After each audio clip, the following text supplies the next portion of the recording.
installation going so far? It's been good. We actually, by design, slowed down the installation, didn't put anything new in today, so we could put the pads on and add the physicality without doing a bunch of thinking out in the field. The guys have to give them credit. They've picked up what we're doing quickly, so that they can play fast and show us what they can do athletically. When you look at your defense, you return your corners, you return your safeties, you return your linebackers for the most part, and your defensive line you lost a lot. Is that really what you can see as the weakness right now? No, because to be honest, we don't even think about what we're returning and what's coming back. What we're saying is they're all new. We told every one of them they've all transferred to a new school. We don't want anyone to believe that they've made it. We don't want them to believe that they have an established position. We don't have any starters coming back for next year as far as we're concerned. Everybody out here is learning their spot. And as a result, what you find is when you change your expectation like that, you see them for who they are. Right now, I don't see one group that's ahead of the other group, and that's not a bad thing because everybody's competing hard. Who stands out to you from your linebacker group? Well, it's obviously been early. Today's only been the first day we've actually had pads on. And, we can find a lot of good ones that just play two below the waist. But I will say in the first couple of days, I think Tony Johnson's really done a nice job. You can tell now being a year in the program and his confidence and his ability to diagnose where he needs to be and get there in a hurry. And you've moved Terrell Pinson from being a safety to being a linebacker. How's he made the adjustment? I think he's done a nice job so far. He gives us some flexibility. You like to have that big Sam, that athletic Sam, sort of big safety nickel type guy in this day and age where with the spread offenses where you don't have to sub if you don't have to against the hurry up type offenses. So there's a couple other guys that are similar to his body type that we'll look at in that spot this spring, but I think Terrell's off to a good start. What are you specifically looking out from the D-line, with during this next month to get out of them, to get some momentum going into August? Well, I think with the defensive line, there's really two things. Number one, we have to find out who our best four are, and then our best four behind them, because we're going to play with 8. We have to have the ability to rotate 8 guys.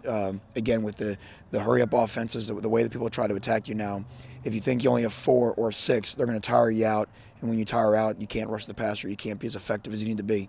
Once we find those 8, the other thing we're trying to do this spring is establish our identity. We're getting up the field more. We're trying to get our defensive linemen to make more plays in the backfield that they've done in the past, and just understand the way they're playing the techniques. Coach Giles and get those guys understanding different ways what's a different expectation of them in terms of their playmaking ability. Hakeem Gray's versatility has to make you excited at that position. It is. He's a young pup. A guy like him usually needs a spring like this, to be honest, just to get beat on. It needs to be. He needs to come out of the spring kind of wondering what this game's all about, and that's a good thing, because every good young defensive lineman usually has that. It's a grown man's game in there, and no matter how good they look coming out of high school, their first year of high school, they're going up against 22, 23-year-old men, and they have to learn that their body changes a lot in that time frame. So he's got a good attitude. He asks a lot of questions in the meeting room. He wants to be good, and that's the foundation for his success. When you talk about those older guys, you can't not talk about D'Angelo Brooks, who's been out of high school really 5 years. How good has he been so far? Well, you've seen flashes from him.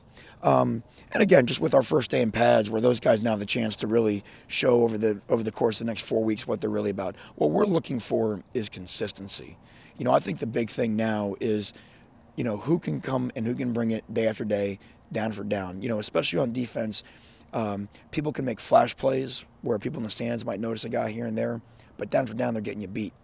And that's what we see in our room. And we're trying to establish, we want to give the credit and we want to give the status to those guys that bring it every day and you can count on every day. D'Angelo's got to prove he can do that just like everybody else. You have either done it on that basis or you haven't. And that's what we got to get these guys to do. The secondary, obviously you have a lot of talent coming back. What do they need to do specifically to take that next step forward? Well, we do have some guys that have played well in games, that have made some good plays in the games. But I would say that right now we have to establish 2 things. Number one, we have to make sure that we don't ever give up any big plays in the back end, and we can establish a toughness in our secondary. The way that the game is going right now, your run defense is as good as your weakest defensive back, because the offenses are going to find the one guy that they don't think wants to tackle, and they're going to pinpoint him. So we have to make sure that everybody wants to look at who intercepts a pass and who can bat down a pass. But if you can't beat a block and make a tackle, in this day and age, that's where we're going to get beat, and that's what we have to prove in these next 13 to 12 days.